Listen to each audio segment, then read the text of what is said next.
I wasn't looking to play veterinarian, hero, or alien fiancé that day. I just wanted a quiet stroll, maybe some edible berries, definitely not a snarling fox-eared giantess crouched in the mud with her paw stuck out like a loaded trap. She hissed at me before I even spoke, fangs sharp enough to make a man rethink life choices. "If you don't pull this, Thorn, I'll pounce on you." The way she said it, half threat, half promise, was enough to make me forget whether I should run or start stretching. On Earth, a woman threatening to pounce meant claws, drama, maybe an angry cat. Here, it sounded suspiciously like foreplay. I stared at her paw, the thorn buried deep, glistening red. She winced, but her eyes stayed locked on me, golden and unblinking, like she dared me not to touch her. Every instinct screamed that if I got this wrong, I'd either lose my hand or gain a fiancé. "You're serious?" I muttered. She bared her teeth. "Pounce means what you think it means. And what you don't. Do it." Of course, that explained nothing, except that she was the kind of woman who made threats that doubled as invitations. My hands weren't steady. Sweat slicked my palms, and I kept mumbling things no sane man would say out loud. "All right, easy girl, I'll grab it gently, careful grip. I promise not to yank too hard."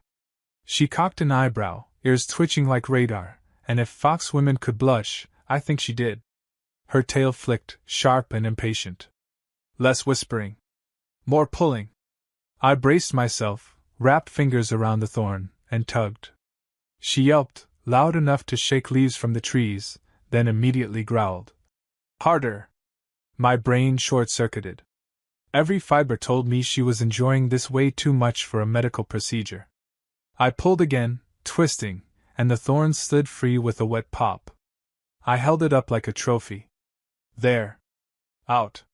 Before I could breathe, she clutched my wrist and raised it in the air. From the shadows around us, I realized half a dozen of her kind had been watching. They erupted in cheers, howls, tails whipping the air. I blinked. "Wait, what's happening?"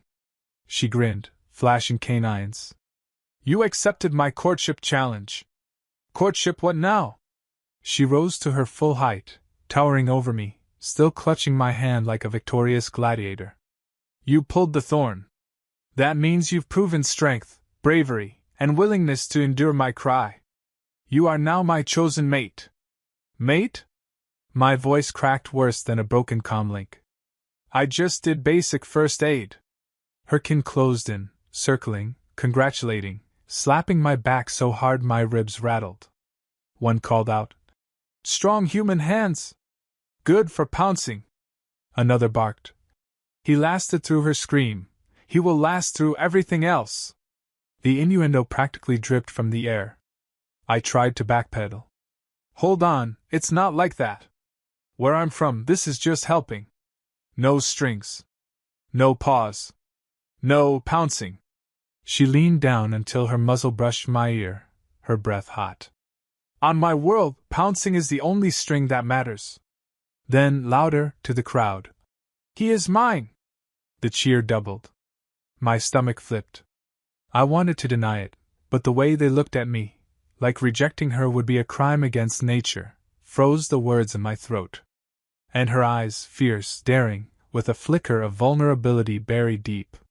Like if I pulled away now, she'd snarl and laugh, but under it, maybe she'd actually break. I swallowed hard. "So let me get this straight. I pull a thorn, and now I'm your husband?" "Not husband," she corrected with an almost smug purr. "Mate. Husband means contracts. Mate means survival, protection, warmth. You give, I give. You endure, I endure. You pounce, I pounce. Please stop saying pounce like that." She didn't stop. She pressed closer, tail brushing against my leg, voice dripping with smug amusement. "If you don't like it now, human, you'll love it later." I looked around for escape, but the circle tightened. They weren't letting me go. One of the elders stepped forward, gray fur streaked with white, and declared in a booming voice, "The bond is sealed. Let the Feast of Union begin." Feast? Union? My stomach dropped. I'd signed up for dinner, apparently, but as the guest of honor, and not the kind who gets to leave before dessert. She tugged me forward, claws curled gently around my wrist, as if daring me to resist. Every step echoed with her words still replaying in my head, "If you don't pull this thorn, I'll pounce on you."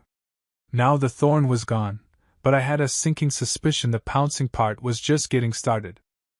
I didn't even have time to argue before they shoved a roasted leg of something unidentifiable into my hands and cheered like I'd slain a dragon. The Beastwoman sat beside me, watching with predatory satisfaction, her paw freshly bandaged and already flexing as if nothing had happened. I nibbled the meat cautiously, chewing like a condemned man tasting his last meal. She leaned in close and whispered, "Eat more.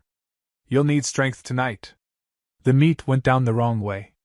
I coughed, sputtered, tried to laugh it off, but her grin made it worse. She knew exactly what she was doing. The others celebrated with primal joy, throwing bones into the fire, howling at the stars.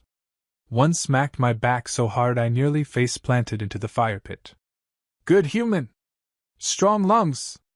Perfect for mating cries!" Another added, "We thought you soft, but your grip on the thorn proved otherwise." I wanted to crawl under a rock.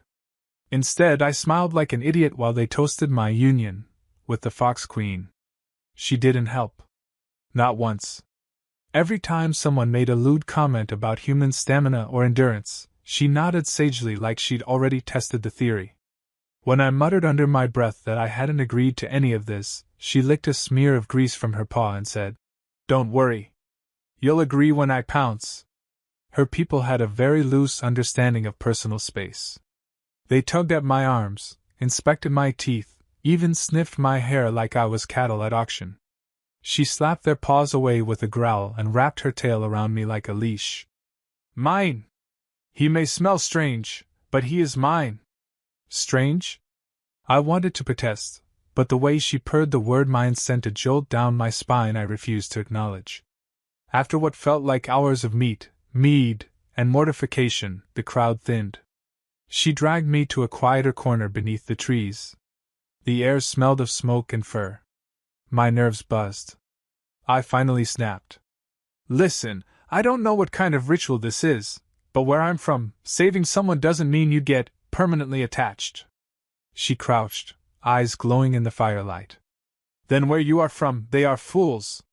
Her paw pressed against my chest, not sharp enough to break skin but firm enough to remind me who had the claws here. "You risked pain for me. You heard my cry and did not run. That is not casual. That is bond. Bond is one word. Trap is another," I muttered. She laughed, a low throaty sound that made my ears burn. "If it is a trap, human, you walked in willingly. You saw my paw and still reached. Now you must deal with what you caught." The worst part was, she had a point. Some stupid part of me liked her fire, her raw honesty wrapped in menace. Most humans back home played games, layers of polite lies and hidden intentions. She told me straight to my face she'd pounce and claim me. It was terrifyingly refreshing. She tilted her head, ears perked. "Do you regret it?" I froze. For once, she wasn't mocking. She wanted an answer. I opened my mouth to say yes, that I regretted every second, but the truth stuck. I thought of the thorn, her wince of pain, the relief when it slid free. For a split second, I'd seen her not as a predator but as a woman vulnerable and grateful. That image lingered. I sighed. "No. Not yet." Her grin widened like a sunrise over a battlefield. "Then you admit it. You are mine." "Hold on, I didn't." She pressed the claw to my lips, silencing me with a look that brooked no argument. "Words are wind. Actions matter. And your action was pulling. Now my action is pouncing." I backed up until a tree pressed against my spine. My heart thumped hard enough to shake bark loose. She leaned closer, her tail brushing against me with deliberate ease. "Relax, human. Pouncing does not always mean what you think. Sometimes it is fight. Sometimes it is kiss. Sometimes," she licked her teeth slowly, "it is dinner." I groaned. You can't keep using the same word for everything. She smirked. Why not? You seem to understand perfectly well. I hated that she was right. Every Pounce carried layers, and she wielded it like a weapon. My brain was caught between panic and curiosity, between wanting to escape and wanting to know just how far her definition stretched. A rustle in the brush interrupted us. One of her kin stumbled into the clearing, clearly drunk. He slurred. Is the human proving himself yet? She growled so fiercely the drunk nearly sobered. Out. He proves himself to me alone. The poor fool scurried off. I exhaled in relief. She didn't move, still pinning me with her stare. See? They all wait for the moment. They expect me to test you. To see if human hides strength under soft skin. I gulped. And if I fail the test? Her grin turned wicked. Then I eat you. Either way, I win. I didn't know whether to laugh or run, but one thing was clear. I was in way too deep to back out now. She had claimed me in front of her tribe, wrapped me in wordplay sharper than her claws, and forced me into a ritual I barely understood. And damn it, a part of me was starting to enjoy the madness. I woke the next morning on the starship, stiff-necked from sleeping half upright against a crate, and covered in more fur than any sane man should tolerate. She'd decided my lap was the warmest spot in the galaxy and hadn't moved all night. Her claws were still curled lightly against my chest, like a reminder that even unconscious she considered me property. When I tried to shift, her ear twitched and she murmured, "Mine," before resettling. I muttered, "You shed more than 1,000 cats." But she only purred louder, like the sound of an engine about to misfire. Once she finally stirred, she stretched luxuriously, tail brushing across my face with intentional precision. "You survived the first night," she said as if I'd run an obstacle course instead of trying to breathe under fur avalanche. "That proves resilience." I rubbed my eyes. "It proves I'm patient, not suicidal." She grinned. "Patience is good. You'll need it when I pounce again." Breakfast was worse. She raided my supplies and chewed through a bundle of insulated wires thinking they were jerky. Sparks lit her whiskers, and she laughed with all fangs showing. "Spicy!" I nearly had a heart attack and shouted. "That was my navigation circuit." She shrugged. "You humans always talk about sparks flying. I thought I'd make it literal." Her idea of helping on the ship was chaos disguised as loyalty. She sat in the pilot's seat, flicking switches like a kitten playing piano, insisting she was learning. When alarms blared, she growled proudly. "See? The ship howls like me." I lunged across the console to shut everything down. "That's not howling, that's overheating." She tilted her head unbothered. "Your machines are fragile. You should let me handle protection." I muttered. "From the look of things, I need protection from you."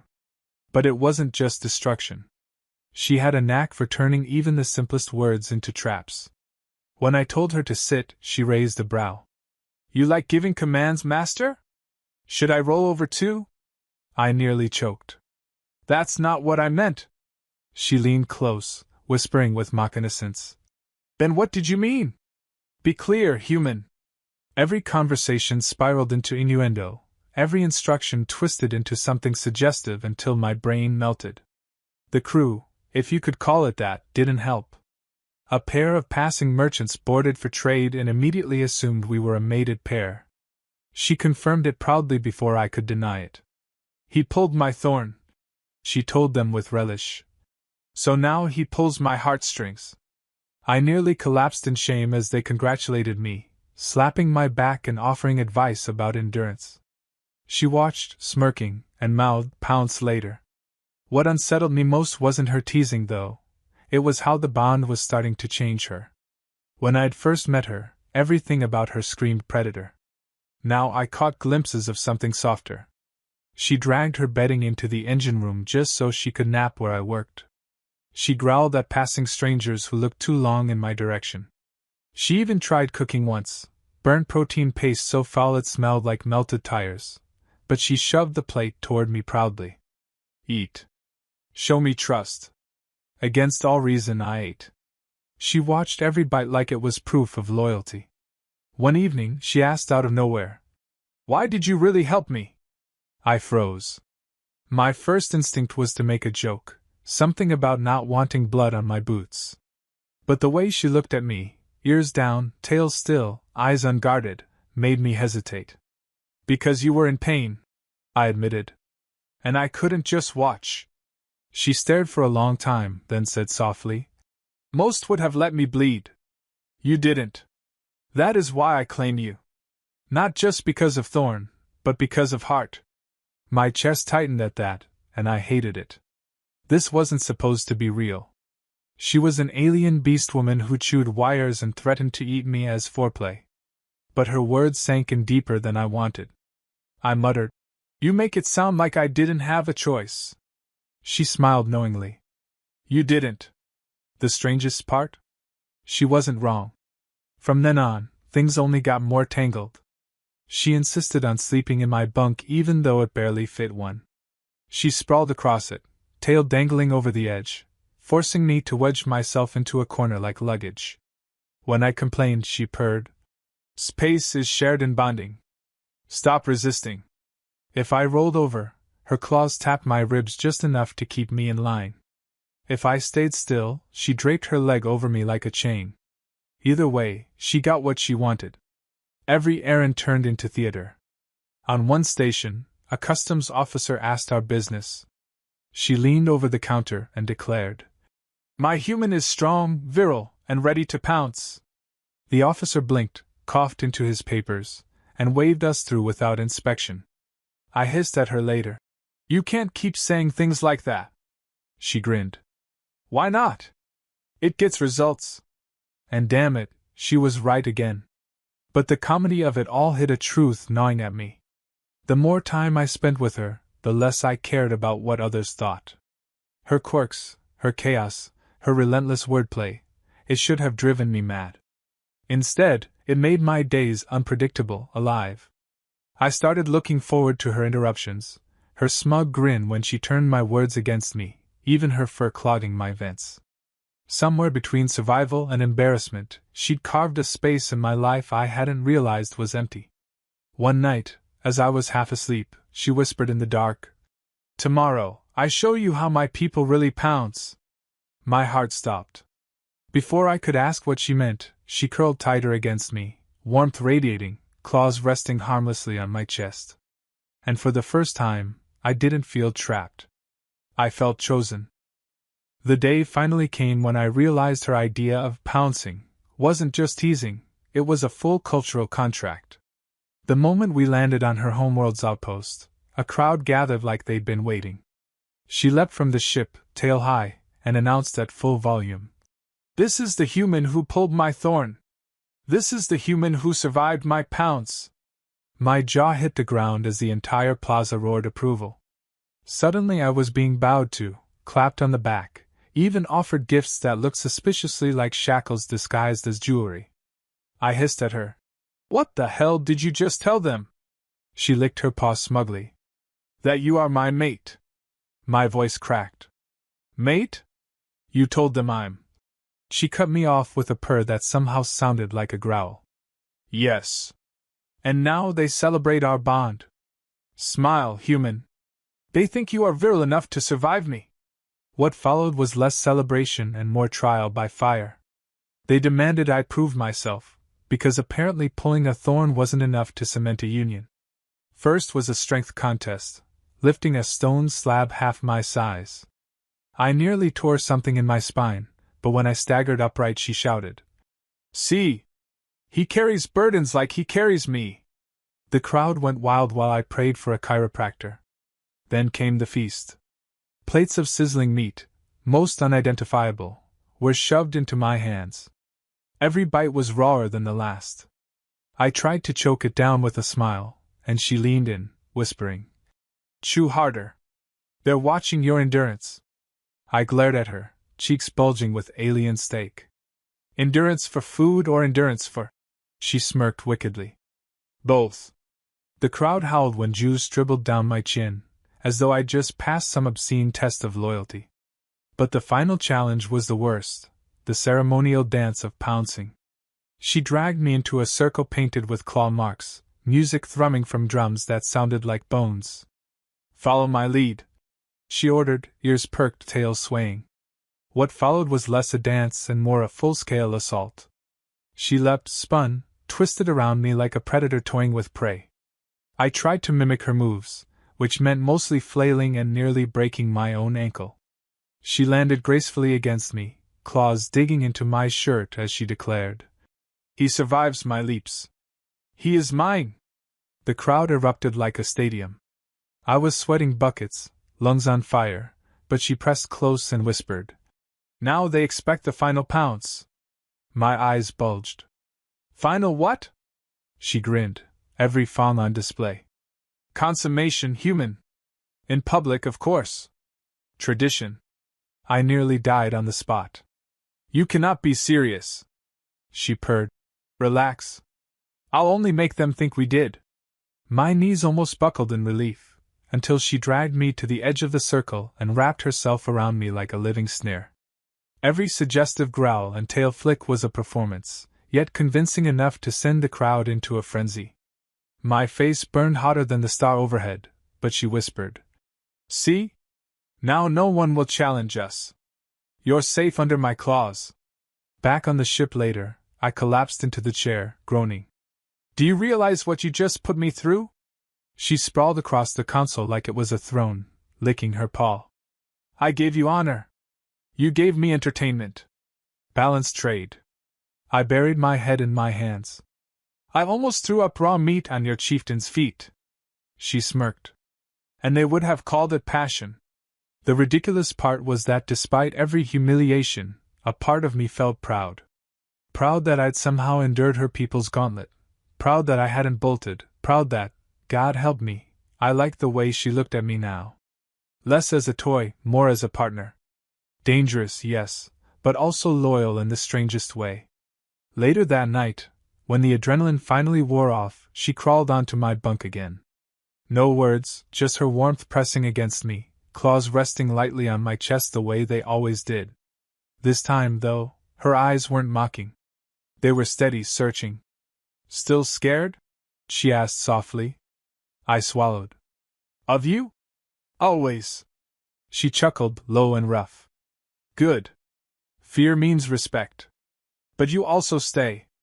That means something more." Her tail curled around my leg, holding me in place like a chain disguised as comfort. "Tomorrow," she added, "I teach you the real meaning of Pounce. No pretending, no audience, no games. Just us." My heart hammered like the ship's reactor under stress, but I didn't argue. Maybe because I was too tired, maybe because I was already in too deep. Or maybe because I realized the truths she'd been hinting at since the moment I pulled that thorn.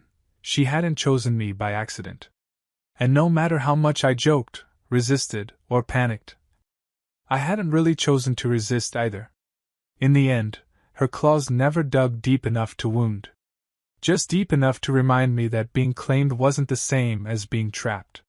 Somewhere between comedy and chaos, I'd stumbled into something terrifying, ridiculous, and undeniably real. And as I drifted to sleep with her rumbling through the cabin, I knew that tomorrow, when she finally showed me what pouncing truly meant, I wouldn't run.